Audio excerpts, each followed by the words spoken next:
नमस्कार, good morning, सुप्रभात। मैं हूं आपके साथ रवि मिश्रा। आइए करते हैं खबरों की शुरुआत और सबसे पहले देखते हैं इस वक्त की 25 बड़ी खबरें क्विक 25 में। बिहार के पूर्व सीएम कर्पूरी ठाकुर को मरणोपरांत भारत रत्न सम्मान। कर्पूरी ठाकुर की जयंती की पूर्व संध्या पर भारत रत्न सम्मान का ऐलान। कर्पूरी ठाकुर को भारत रत्न सम्मान मिलने पर समस्तीपुर में उनके घर पर मना जश्न। परिवार के सदस्यों ने एक दूसरे का कराया मुंह मीठा। बिहार में कर्पूरी ठाकुर ने ही पहली बार पिछड़ों को दिया था सरकारी नौकरियों में आरक्षण।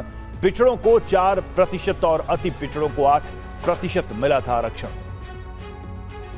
पीएम ने कर्पूरी ठाकुर को भारत रत्न सम्मान पर जताई खुशी। कहा, कर्पूरी ठाकुर सामाजिक न्याय के प्रतीक थे। सामाजिक ताने बाने पर छोड़ी अमिट छाप। कर्पूरी ठाकुर की 100वीं जयंती पर दिल्ली के विज्ञान भवन में कार्यक्रम। गृह मंत्री अमित शाह होंगे शामिल। अयोध्या में रामलला के दर्शन के लिए उमड़ी श्रद्धालुओं की भारी भीड़। कल 5 लाख राम भक्तों ने किए रामलला के दर्शन। अयोध्या में भक्तों की बढ़ती भीड़ पर प्रशासन अलर्ट। राम मंदिर की सुरक्षा 8000 सुरक्षाकर्मी किए गए तैनात। अयोध्या में श्रद्धालुओं की भारी भीड़ के चलते लखनऊ से अयोध्या जाने वाली बसों में लगी रोक। ऑनलाइन बुक किए गए टिकट कैंसिल होंगे। रामलला के दर्शन कराने के लिए 25 जनवरी से अयोध्या कैंट के लिए लखनऊ और प्रयागराज से चलेंगी मेमो ट्रेन। मनकापुर जंक्शन से भी चलेगी स्पेशल ट्रेन। असम में कांग्रेस नेता राहुल गांधी के खिलाफ एफआईआर हुई दर्ज। भीड़ को हिंसा के लिए उकसाने और सार्वजनिक संपत्ति को नुकसान पहुंचाने का आरोप। एफआईआर दर्ज होने पर बोले राहुल गांधी, कहा हमें डराने की कोशिश की जा रही है लेकिन हम डरने वाले नहीं। मेरे खिलाफ एफआईआर सीएम के दिल में डर को दिखा रहा है। मुंबई के मीरा रोड में उपद्रवियों के अवैध निर्माण पर चला बुलडोजर। पुलिस ने 12 आरोपियों को किया गिरफ्तार। रैली के दौरान हुआ था पथराव। जयपुर में बैंक में डकैती के लिए चोरों ने 400 फीट लंबी खोदी सुरंग। जमीन में गाड़ी धंसने से सुरंग का चला पता। पुलिस ने आरोपियों को हिरासत में लिया। ज्ञानवापी केस की सर्वे रिपोर्ट सार्वजनिक करने पर आज फैसला सुना सकता है कोर्ट। हिंदू पक्ष ने एएसआई की रिपोर्ट को सार्वजनिक करने की मांग की। संसद की सुरक्षा के लिए सीआईएसएफ तैनात। सीआईएसएफ के 140 जवानों ने संभाला जिम्मा। संसद में आने जाने वाले गेट की सुरक्षा करेंगे सीआईएसएफ जवान। गणतंत्र दिवस के मद्देनजर जम्मू कश्मीर में सीमा से सटे इलाकों में सुरक्षा कड़ी। आने जाने वाले वाहनों की हो रही है सख्ती से जांच। अलीगढ़ मुस्लिम यूनिवर्सिटी के अल्पसंख्यक दर्जे को लेकर आज सुप्रीम कोर्ट में सुनवाई। केंद्र ने एएमयू के अल्पसंख्यक दर्जे पर जताया है विरोध। मध्य प्रदेश के उमरिया में एसडीएम की गाड़ी को ओवरटेक करने पर 2 युवकों की पिटाई। SDM suspend, video viral. Jaipur में बैंक में डकैती के लिए चोरों ने 400 फीट लंबी खोदी सुरंग। जमीन में गाड़ी धंसने से सुरंग का चला पता। पुलिस ने आरोपियों को हिरासत में लिया। मनी लॉन्ड्रिंग केस में शरद पवार के पोते रोहित पवार से आज पूछताछ करेगी ईडी। ईडी दफ्तर के बाहर सुरक्षा के कड़े इंतजाम। सूरत के डायमंड हॉस्पिटल का प्राण प्रतिष्ठा के दिन अनोखा रिकॉर्ड। महोत्सव को यादगार बनाने के लिए 36 बच्चों की कराई मुफ्त डिलीवरी। अमेरिका, ऑस्ट्रेलिया, कनाडा में हूती ठिकानों पर चुन चुन कर किया गया प्रहार। हमले में हूती ने 8 ठिकानों को तबाह किया। अमेरिका के शिकागो में फायरिंग से हड़कंप। गोलीबारी में 8 लोगों को उतारा मौत के घाट। हमलावर ने खुद को भी गोली मारकर आत्महत्या की।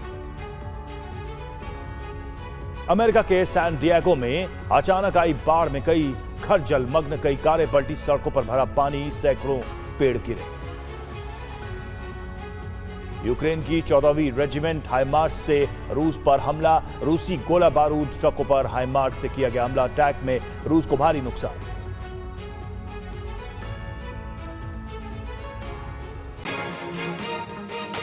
ज्ञानवापी में वजूखाने के सर्वे पर आज सुनवाई। हिंदू पक्ष की तरफ से दायर अर्जी पर हाईकोर्ट में सुनवाई। राखी सिंह ने इलाहाबाद हाईकोर्ट में दायर की है याचिका। वाराणसी के जिला अदालत के फैसले को दी है चुनौती। सर्वे रिपोर्ट सार्वजनिक करने पर जिला कोर्ट का भी फैसला आज।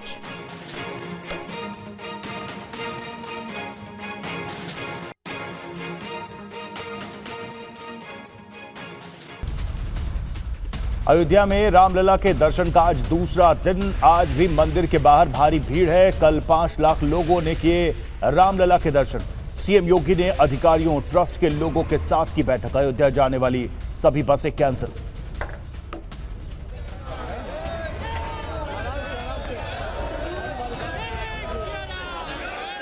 तो तस्वीरें आप देखिए किस तरह से जबरदस्त भीड़ है लोगों की। और कल भी सुबह बड़ी संख्या में करीब 5 लाख के करीब लोगों ने दर्शन किए।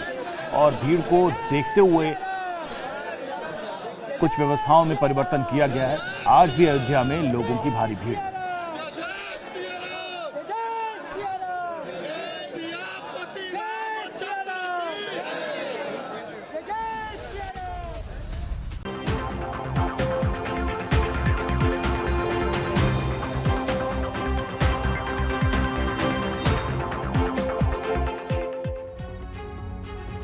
और अब वक्त है हमारे चुनाव स्पेशल शो 2024 का अंक गणित का। और आज का नंबर है 40 करोड़। क्या ये नंबर ही लोकसभा चुनाव में जीत हार तय करेगा? क्या राम मंदिर से बीजेपी ने इतने हिंदू वोट का इंतजाम कर लिया है जो नरेंद्र मोदी को तीसरी बार प्रधानमंत्री बनाएंगे? भारत के चुनाव में हिंदू वोट की थ्योरी क्या है? पिछले चुनाव में हिंदू वोट का ट्रेंड क्या रहा? और सनातन में आस्था रखने वाले हिंदू किसे ज्यादा वोट देते हैं? इस बार के चुनाव में बीजेपी को ज्यादा हिंदू वोट मिलेंगे या विपक्षी गठबंधन इंडिया को? ये सब कुछ सटीक डेटा और रिसर्च के साथ तैयार हमारे इस रिपोर्ट में देखिए।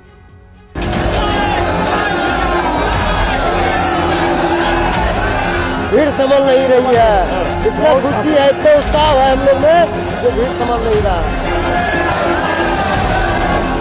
आज सभी श्रद्धालुओं से सादर अनुरोध है कि आप कृपया करके अपनी अपनी साइड पे चलें।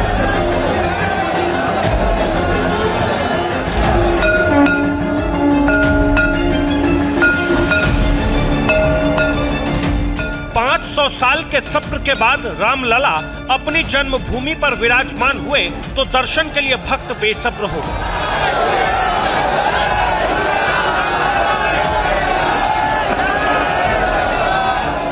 राम मंदिर में प्राण प्रतिष्ठा के बाद श्रद्धालुओं की सनातन निष्ठा शिखर पर है।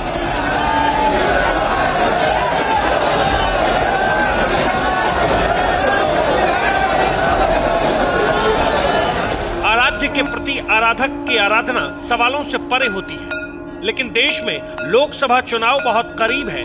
ऐसे में सच ये भी है कि भगवान राम के भक्तों की इस भीड़ में वो वोटर भी हैं जो 2024 में नई सरकार चुनेगी।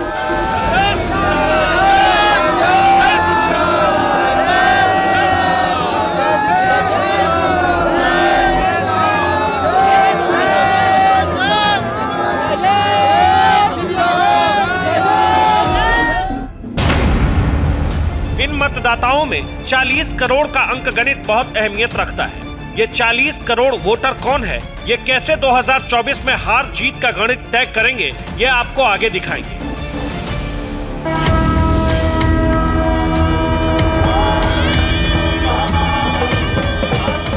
अभी आप 22 जनवरी की वो शुभ घड़ी फिर से देखिए जब प्रधानमंत्री नरेंद्र मोदी ने अयोध्या में भव्य और दिव्य राम मंदिर का उद्घाटन किया।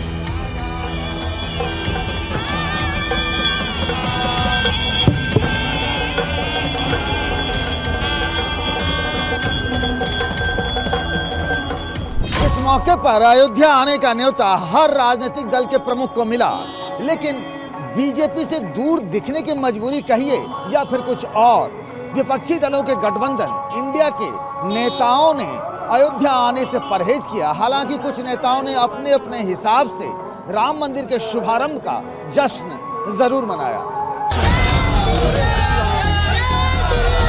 बीजेपी का विरोध लेकिन राम मंदिर का समर्थन वोट के लिए जरूरी है, खासकर हिंदू वोट के लिए। ऐसे में हिंदू वोट का अंक गणित समझना भी आपके लिए बहुत जरूरी है।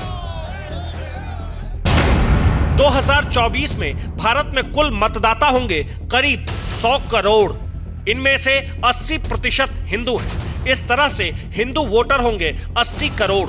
और यूनिफाइड हिंदू वोट थ्योरी यानी संगठित हिंदू मतदान सिद्धांत के मुताबिक अगर बीजेपी हिंदुओं के 50% यानी आधे वोट हासिल कर लेती है तो उसका राष्ट्रीय स्तर पर वोट शेयर होगा 40%। 1952 से अब तक सभी क्षत्रिय दलों का कुल वोट शेयर 49% रहा है। ऐसे में 40% वोट हासिल करने का मतलब होगा बीजेपी की जीत तय, और 40% वोट को नंबर में बदले तो यह होगा करीब 40 करोड़। और साल 2024 में यही 40 करोड़ हिंदू वोटर बहुत ही निर्णायक साबित होंगे। यही वजह है कि भारतीय जनता पार्टी बहुत शिद्दत से इन वोटरों को अपने पाले में लाने में जुटी हुई है। वहीं दूसरी तरफ इंडिया गठबंधन के जितने भी दल हैं वो इन वोट बैंक में सेंधमारी कर रही है।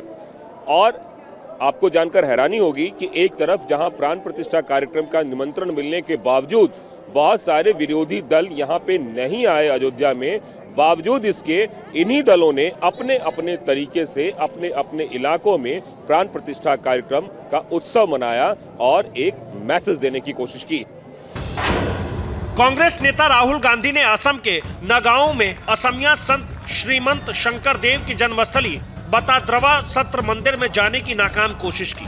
टीएमसी सुप्रीमो ममता बनर्जी ने कोलकाता में मंदिर, मस्जिद, गुरुद्वारा और गिरजाघर में इबादत के बाद सर्वधर्म सद्भाव रैली निकाली।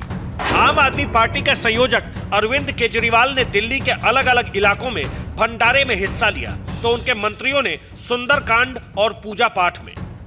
शिवसेना यूबीटी प्रमुख उद्धव ठाकरे ने नासिक के कालाराम मंदिर में पूजा की, फिर शोभा यात्रा निकाली।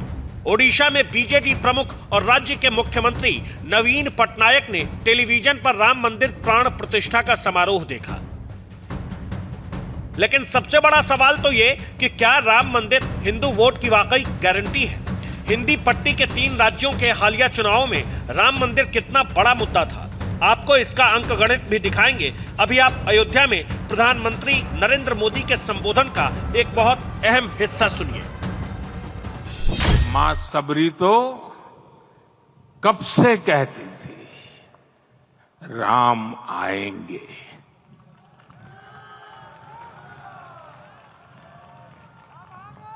प्रत्येक भारतीय में जन्मा यही विश्वास समर्थ, सक्षम, भव्य भारत का आधार बनेगा। हम सब जानते हैं कि निषाद राज की मित्रता सभी बंधनों से परे है। आदिवासी सबरी माता और निषाद राज का जिक्र उन नेताओं को संदेश है जो हिंदू देवताओं को भी सवर्ण और ओबीसी में बांटने की कोशिश करते हैं। ऐसे में अब सवाल यह भी कि क्या अयोध्या में भव्य राम मंदिर बनने के बाद हिंदू वोट एकजुट होगा और क्या इसका फायदा बीजेपी को मिलेगा? इसे समझने के लिए आपको 2019 में हिंदी पट्टी के वोट का गणित भी दिखाएंगे। अभी आप राम लहर पर राहुल गांधी का सबसे नया बयान सुनिए। ऐसी कोई बात नहीं है कि लहर है, ऐसी कोई बात नहीं है। मैंने आपको उस दिन भी बताया, ये बीजेपी का एक पॉलिटिकल प्रोग्राम है। इसमें उन्होंने नरेंद्र मोदी जी ने वहाँ पे मतलब पूरा फंक्शन किया। एक तरफ नरेंद्र मोदी और आरएसएस, दूसरी तरफ इंडिया। इंडिया एक विचारधारा है और आज इंडिया के पास हिंदुस्तान का तकरीबन 60% वोट है। राहुल गांधी 2019 में बीजेपी के विरोध में पड़े मतों का अंक गणित बताकर 2024 के चुनाव में जीत का दावा कर रहे हैं। लेकिन सच ये कि 2019 में बीजेपी को अकेले करीब 38% और उसके गठबंधन एनडीए को 45% वोट मिले थे। उत्तर प्रदेश समेत करीब 15 राज्यों, केंद्र शासित प्रदेशों में बीजेपी को 50% से ज्यादा वोट मिले। सिर्फ हिंदी पट्टी के 11 राज्यों, केंद्र शासित प्रदेशों की बात करें तो यहां की 226 में से अकेले बीजेपी को 178 सीटें मिली। 1989 में जिस राम मंदिर के मुद्दे को बीजेपी ने अपने चुनावी वादे में शामिल किया था, वो अब पूरा हो गया है। 9 नवंबर 2019 को सुप्रीम कोर्ट ने राम मंदिर के हक में अपना फैसला सुनाया और 5 अगस्त 2020 को प्रधानमंत्री नरेंद्र मोदी ने राम मंदिर का शिलान्यास भी किया और 22 जनवरी 2024 को उन्हीं के हाथों इसका उद्घाटन भी हुआ। ऐसे में अब जाहिर है कि बीजेपी लोकसभा चुनाव में इस मुद्दे को अपने हक में भुनाने की पूरी कोशिश करेगी। 2019 के चुनाव में हिंदू वोट का पैटर्न क्या था, आपको ये भी दिखाएंगे। लेकिन पहले आप मध्य प्रदेश के चुनाव में इस मुद्दे का कितना असर हुआ उसका अंकगणित देखिए।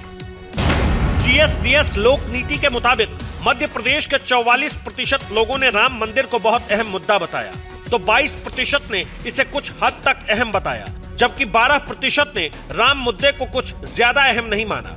12% लोगों ने इसे मुद्दा मानने से इनकार किया, तो 10% ने कोई जवाब नहीं दिया। अब 2024 के लोकसभा चुनाव में लोग राम मंदिर के नाम पर वोट करेंगे या फिर मोदी सरकार के काम पर, ये तो नतीजों से पता चलेगा। लेकिन इतना तय है कि इस बार ये मुद्दा बनेगा 100%।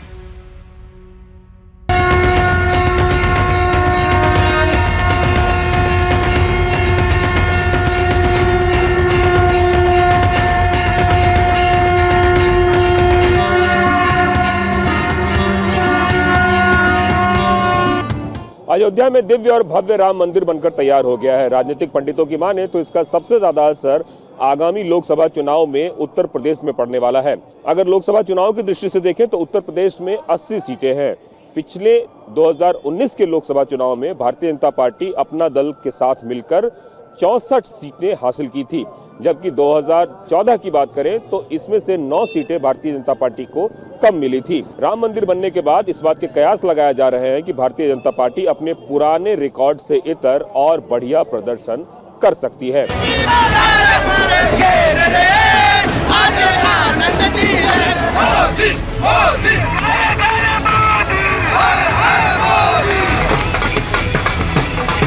प्रधानमंत्री नरेंद्र मोदी खुद यूपी की वाराणसी सीट से सांसद हैं। यहां उनके नाम पर बीजेपी 2 विधानसभा चुनाव भी जीत चुकी है।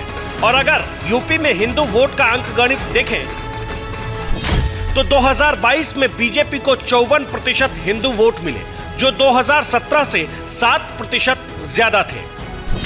तो समाजवादी पार्टी को 26% हिंदू वोट मिले, जो 2017 से 8% ज्यादा थे। 2022 के विधानसभा चुनाव में बहुजन समाज पार्टी को 14% हिंदू वोट मिले, तो कांग्रेस को 2% हिंदू वोट मिले। –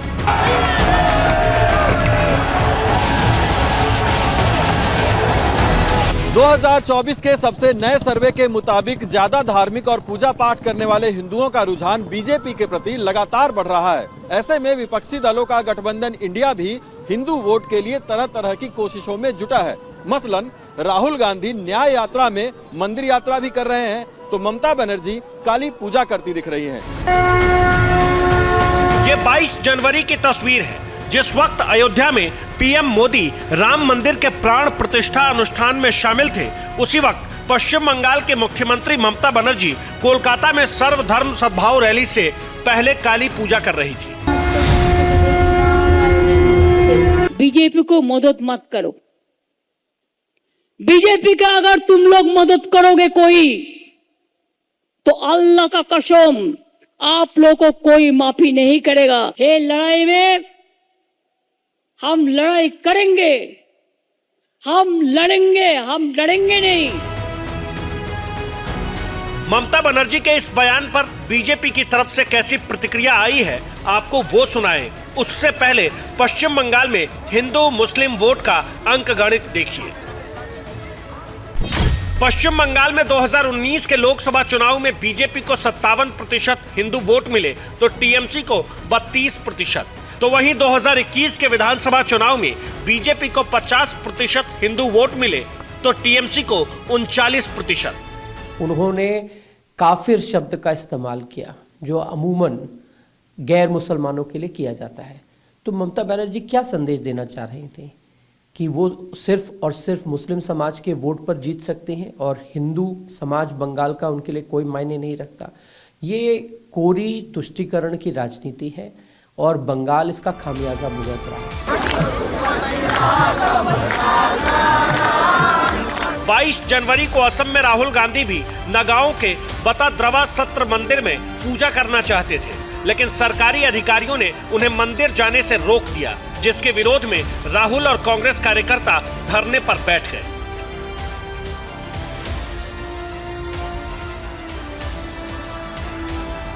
अब देख रहे हैं, बस मैं कारण पूछ रहा हूँ। Now government and Modi ji will decide मंदिर कौन जा सकता है, कब जा सकता है और कब नहीं जा सकता है। शायद आज सिर्फ एक व्यक्ति मंदिर में जा सकता है। पूर्वोत्तर के सबसे बड़े राज्य असम में वोट शेयर के लिहाज से सबसे ज्यादा मुस्लिम वोटर हैं। ऐसे में यहां के हिंदुओं का वोटिंग पैटर्न देखना भी जरूरी है। असम में 2016 के विधानसभा चुनाव में बीजेपी गठबंधन को 57% हिंदू वोट मिले तो कांग्रेस गठबंधन को 32%, जबकि 2021 के विधानसभा चुनाव में असम के 67% हिंदुओं ने बीजेपी गठबंधन को वोट दिया तो सिर्फ 19% हिंदुओं ने ही कांग्रेस गठबंधन को वोट दिया। असम, पश्चिम बंगाल और उत्तर प्रदेश के हिंदू मतदाताओं के राजनीतिक रुझान का अंकगणित आपने देख लिया। अब आप अयोध्या में राम मंदिर के उद्घाटन के बाद हिंदुओं में भी ज्यादा धार्मिक और कम धार्मिक मतदाताओं के रुझान का गणित देखिए। CSDS लोक नीति के सर्वे के मुताबिक 2019 के लोकसभा चुनाव में बीजेपी को ज्यादा धार्मिक हिंदुओं के 53% वोट मिले तो कांग्रेस को सिर्फ 10% ज्यादा धार्मिक हिंदुओं ने ही वोट दिए। वहीं बीजेपी को कम धार्मिक हिंदुओं के 37% वोट मिले तो कांग्रेस को सिर्फ 18% कम धार्मिक हिंदुओं ने ही वोट दिए। सेंसस के आंकड़ों के हिसाब से हिंदू की संख्या तकरीबन 83-84% है। अगर हिंदुओं का आधा वोट बीजेपी को मिल जाए तो बीजेपी के पास तकरीबन 40% वोट होंगे। हम सबको ध्यान रखना चाहिए कि 2019 के चुनाव में बीजेपी को 37% वोट मिले थे और उनके सीटों की संख्या 303 थी। अगर बीजेपी का वोट 40% हो जाता है, उनके सीटों में इजाफा होगा। इसमें कोई शक नहीं कि हर राजनीतिक दल को बहुसंख्यक हिंदू वोट चाहिए। यही वजह है कि बीजेपी विरोधी होने के बावजूद कांग्रेस की हिमाचल प्रदेश सरकार, कांग्रेस के साथ गठबंधन वाली झारखंड की JMM सरकार तो ओडिशा की BJD सरकार ने 22 जनवरी को छुट्टी का ऐलान किया था। दिल्ली की आम आदमी पार्टी की सरकार ने भी आधे दिन की छुट्टी की थी। तो बिहार की नीतीश कुमार की सरकार ने अयोध्या में प्राण प्रतिष्ठा से ठीक पहले रामचरितमानस पर विवादित बयान देने वाले शिक्षा मंत्री चंद्रशेखर का विभाग बदल दिया।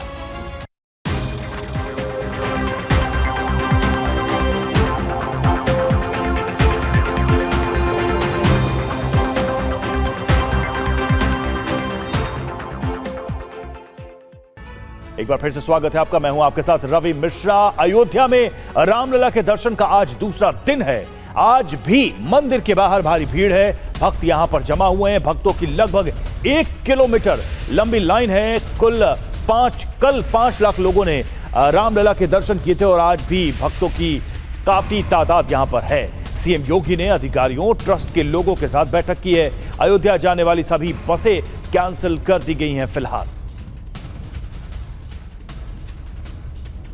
तो ये आज सुबह की तस्वीरें आप देखिए, किस तरह से लंबी कतारों में लोग खड़े हैं रामलला के दर्शन के लिए। कल भी ऐसी भीड़ और आज भी ऐसी ही भीड़। ये देखिए भक्तों की भीड़। आज जो तस्वीर आप देख रहे हैं अयोध्या की, कैसे अपनी बारी का इंतजार कर रहे हैं लोग यहां पर इस ठंड में, इस शीतलहर में भी अयोध्या में रामलला के दर्शन के लिए लोग जमा हैं। दूसरी तरफ कल की बात करें, करीब 5 लाख लोगों ने कल दर्शन किए थे रामलला के।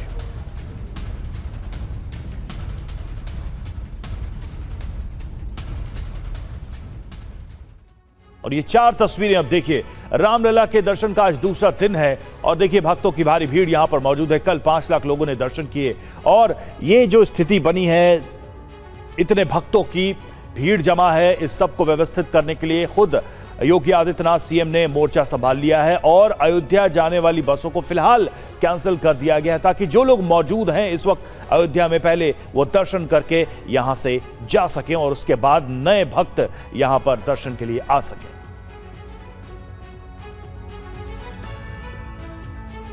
हमारे साथ 2 सहयोगी हमारे जुड़ चुके हैं। कुमार कुंदन हैं, अभिजीत हैं इस वक्त। कुमार, सबसे पहले मैं आपके पास आना चाहूंगा, कल और आज में क्या फर्क है अयोध्या धाम में?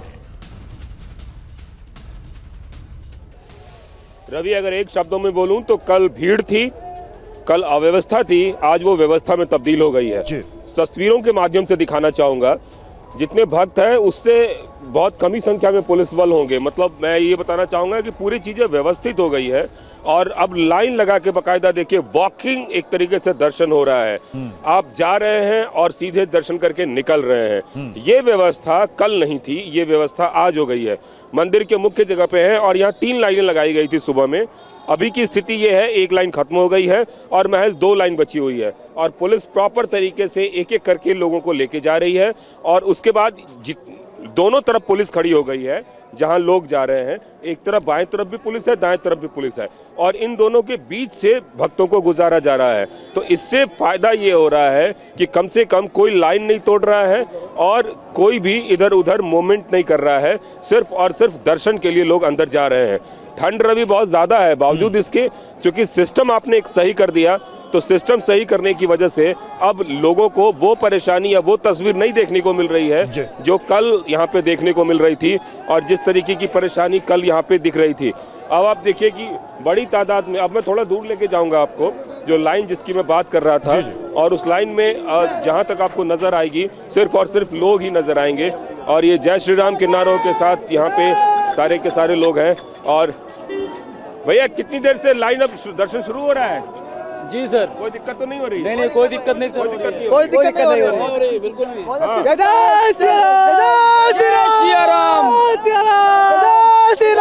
हम लोग उत्तर प्रदेश के कन्नौज जिले के रहने वाले हैं और सभी लोग प्रातःकालीन सरयू नदी में स्नान करके रामलला के दर्शन करने जा रहे हैं। जय श्री राम, जय श्री राम, श्री राम। ये देखिए लोग अलग अलग जगहों से आए हुए हैं रवि और जय श्री राम के नारों के साथ। महाराज जी कहाँ से हैं आप लोग? मैं बॉम्बे से हैं। अच्छा, और सुबह से लाइन में हैं? हाँ। कोई दिक्कत तो नहीं हो रही है? प्रॉब्लम नहीं, सिस्टम सही है आज? All good all good. Line में खड़े खड़े एकदम सिस्टम ठीक है, सिस्टम में तो कोई दिक्कत नहीं है? नहीं दिक्कत नहीं। राम नाम आधार जिन्हें जो जाल में राह बनाते हैं और जिनकी पे एक प्रकार राम करे वो पत्थर भी तर जाते हैं। मैं खाटू श्याम जी के पास से आया हूँ और मैंने ये सोचा था कि 10 किलोमीटर दूर भी अयोध्या से बाहर जगह मिलेगी तो मैं आ पाऊंगा, लेकिन प्रभु ने मुझे यहाँ तक आ गया। 2 बार दर्शन मिले, कोई दिक्कत नहीं, बड़े प्रेम के साथ 2 बार दर्शन कर चुके हैं। दर्शन कर चुके। जय श्री राम। देखिए कोई घड़ियाल लेके श्री राम। आप लोग कहाँ से आए? आप लोग हरियाणा से। हरियाणा से। जय श्री राम, जय श्री राम, जय श्री राम। यमुनानगर से आए भाई, यमुनानगर से आए। सुबह से लाइन में है? हाँ, सुबह से 5। कोई दिक्कत तो नहीं हो रही है? नहीं कोई दिक्कत नहीं, कोई परेशानी नहीं। अच्छा लग रहा है, कल से बहुत अच्छा लग रहा है, बहुत आनंद आ रहा है यार। कैमरा जय श्री राम, जय श्री राम। तो ये तस्वीरों में आप देख रहे हैं जय श्री राम। लोग पंक्तिबद्ध जरूर हैं, लेकिन लोग ये कह रहे हैं कि आस्था है, भक्ति है और उसका रंग है, परेशानी आज कोई नहीं है। ये हमने सुना। अभिजीत हमारे साथ जुड़े हुए हैं। अभिजीत, कल जिस तरह से हमने देखा, कल बड़ी संख्या में लोग आए हैं, आज कुछ प्रशासन की तरफ से निर्देश भी आए हैं बसों को लेकर, लोगों की आवाजाही को लेकर, क्या जानकारी मिल रही है इस संबंध? जी बिल्कुल, मैं अयोध्या नगरी के बिल्कुल उस चेक पॉइंट पे खड़ा हूं जहां से एंट्री बंद हो जाती है। ये टेढ़ी बाजार चौराहा कहा जाता है और यहाँ पर डिप्लॉयमेंट देखिए, जो संख्या कम हुई है उसके पीछे कारण क्या है वो भी मैं आपको बताना चाहूंगा। यहाँ पर आपको कल के मुकाबले ज्यादा डिप्लॉयमेंट मिलेगी। यूपी पुलिस के जवान यहाँ पर तमाम तैनात है और यहाँ से ही वाहनों की एंट्री बंद है। उसके अलावा अगर हम बात करें तो टेढ़ी बाजार चौराहा इसलिए भी महत्वपूर्ण हो जाता है क्योंकि यहाँ पर आप देख सकते हैं कि यहीं से आगे रेलवे स्टेशन के लिए रोड जाता है। आज की आप विजिबिलिटी देखिए, यहाँ से 50 मीटर से आगे आपको दिखाई नहीं देगा। घना कोहरा भी है और शीतलहर भी है और इसके अलावा कई ट्रेन भी डाइवर्ट की गई है। यहाँ से ट्रेन डाइवर्ट करने के अलावा जो कोहरे के कारण ट्रेनों में देरी होती है उसमें भी देरी हुई है। उसके अलावा जो लखनऊ या अन्य इलाकों से, गोंडा से जो बसें चलती हैं, बसों को भी डाइवर्ट किया गया है, यानी कि अयोध्या सीधे आने के लिए उनको रोका जा रहा है। हमने कई लोगों से यहाँ पर बातचीत भी की, उनका कहना है, उन्होंने हमें जानकारी ये दी कि 100 किलोमीटर पहले से अब ये कैप लगाने शुरू हो गए, उसके कारण अब यहाँ पे आज संख्या आपको कम दिखेगी। आप देख सकते हैं सामने की प्रशासन की भी गाड़ियां अगर आ रही हैं तो उनकी भी चेकिंग हो रही है और उसके बाद ही उनको एंट्री दी जा रही है, यानी कि आम कोई भी व्यक्ति अगर हो उसका कोई भी वाहन यहाँ से प्रवेश नहीं कर सकता और पूरी बैरिकेडिंग कर दी गई है। तो अयोध्या की किलेबंदी और बिल्कुल कल का जो अनुभव हुआ उसका प्रशासन को लाभ भी मिल रहा है कि कैसे व्यवस्थित किया जाए दर्शन को, भक्तों के आने जाने को। हमने दो तस्वीरें देखी, एक कुमार कुंदन ने हमें दिखाई और दूसरी तस्वीर अभिजीत ने दिखाई कि कैसे अब थोड़ा रेगुलराइज हुआ है और भक्तों को भी कोई परेशानी नहीं हो रही है। बहुत बहुत शुक्रिया आप दोनों का हमसे जुड़ने के लिए। और इससे पहले कल 5 लाख लोगों ने दर्शन किए और व्यवस्था चरमराई तो खुद सीएम योगी ने मोर्चा संभाल लिया, अयोध्या का हवाई सर्वे किया और अधिकारियों को जरूरी दिशा निर्देश दिए। मंगलवार को अयोध्या में करीब 5 लाख श्रद्धालुओं ने रामलला के दर्शन किए। दिन भर राम मंदिर के बाहर श्रद्धालुओं का सैलाब नजर आया। कई बार भीड़ बेकाबू होती नजर आई, लेकिन अयोध्या प्रशासन की टीम ने बेहतरीन तरीके से काम करते हुए भीड़ का नियंत्रण किया। सरकार और प्रशासन को पहले से ही भारी भीड़ होने की आशंका थी, लिहाजा कुछ विशेष तैयारियां पहले से की गई थी। इधर मंगलवार को उमड़ी भीड़ को देखते हुए सीएम योगी ने गृह सचिव संजय प्रसाद और डीजी प्रशांत कुमार को अयोध्या रवाना किया। सीएम योगी के आदेश पर दोनों अधिकारी गर्भगृह के अंदर तैनात दिखे।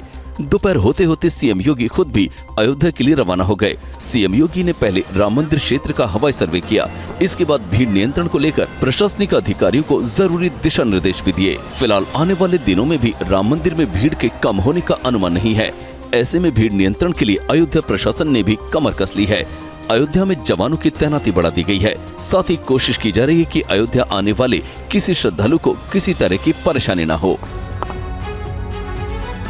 और अयोध्या में उमड़ रही श्रद्धालुओं की भीड़ को देखते हुए अब जरूरी कदम उठाए गए हैं। इस रिपोर्ट में देखिए अयोध्या में भीड़ को नियंत्रित करने के क्या क्या जरूरी कदम उठाए जा रहे हैं। अयोध्या में मंगलवार को जो नजारा दिखा वो सिर्फ शुरुआत थी। ये बात प्रशासन को पता है। अनुमान है कि आने वाले दिनों में रामलला के दरबार में भक्तों का इससे भी बड़ा सैलाब नजर आ सकता है, जिसे लेकर कुछ जरूरी कदम उठाए गए हैं। लखनऊ से अयोध्या जाने वाली बसों पर अगले आदेश तक के लिए रोक लगा दी गई है। जिन यात्रियों ने पहले से टिकट बुक करवाया था उनके पैसे रिफंड किए जाएंगे। अयोध्या आने वाली गाड़ियों पर भी रोक लगा दी गई है। श्रद्धालुओं की भीड़ को काबू करने के लिए 8000 सुरक्षा कर्मी तैनात किए गए। 8 मजिस्ट्रेट भी अलग अलग जगह निगरानी में जुटे हैं। अयोध्या के बाकी इलाकों में डीसी स्तर के दूसरे अफसरों को लगाया गया। रामलला के मुख्य पुजारी ने भी लोगों से धैर्य बनाए रखने की अपील की। फिलहाल आने वाले दिनों में भी राम मंदिर में भीड़ के कम होने का अनुमान नहीं है। ऐसे में भीड़ नियंत्रण के लिए अयोध्या प्रशासन ने भी कमर कस ली है। साथ ही लोगों से अपील की जा रही है कि वो फिलहाल कुछ दिन अयोध्या आने का कार्यक्रम टाल दें। हालांकि पुलिस के रोके जाने के बाद भी कई लोग गलियों, रेलवे पटरियों, खेतों के रास्ते होते हुए अयोध्या पहुँच रहे हैं। और मंगलवार को आम लोगों के लिए रामलला के दर्शन खुलने के साथ ही शाम को आश्चर्यजनक घटना घटी। एक बंदर मंदिर के गर्भगृह में जा पहुंचा। ये रिपोर्ट देखिए। रामलला की प्राण प्रतिष्ठा के बाद देश भर से लाखों श्रद्धालु दर्शन के लिए अयोध्या पहुंच रहे हैं। पूरी अयोध्या राममय है और हर तरफ जश्न का माहौल है। जय श्री राम के नारों से अयोध्या गूंज रही है। उत्सव के माहौल के बीच श्री राम जन्मभूमि मंदिर में एक आश्चर्यजनक घटना हुई। मंगलवार शाम करीब 5 बजे एक बंदर दक्षिण द्वार से गुड़ मंडप से होते हुए गर्भगृह में प्रवेश करके उत्सव मूर्ति के पास तक पहुंचा। मंदिर के बाहर तैनात सुरक्षा कर्मियों ने बंदर को देखा और उसकी तरफ भागे। सुरक्षा कर्मी ये सोचकर भागे कि कहीं बंदर उत्सव मूर्ति को जमीन पर न गिरा दे, लेकिन जैसे ही पुलिसकर्मी बंदर की तरफ दौड़े वैसे बंदर शांत भाव से भागते हुए उत्तरी द्वार की ओर चला गया। उत्तर का द्वार बंद था तो बंदर पूर्व दिशा की ओर बढ़ा और दर्शनार्थियों के बीच में से होता हुआ बिना किसी को कष्ट पहुंचाए पूर्वी द्वार से बाहर निकल गया। श्री राम जन्मभूमि मंदिर तीर्थ क्षेत्र ने सोशल मीडिया पर ये जानकारी दी है। इस घटना को लेकर सुरक्षा कर्मियों का कहना है कि ये हमारे लिए ऐसा ही है मानो खुद हनुमान जी रामलला के दर्शन करने आए हों। और स्वामी प्रसाद मौर्य का एक और विवादित बयान, प्राण प्रतिष्ठा को लेकर उठाए सवाल। प्राण प्रतिष्ठा को बताया ढोंग और आडंबर। कहा अपने परिवार में मरने वाले लोगों की जो लाशें होती हैं उसमें भी प्राण प्रतिष्ठा कर दो, हमेशा जिंदा रहा करेंगे।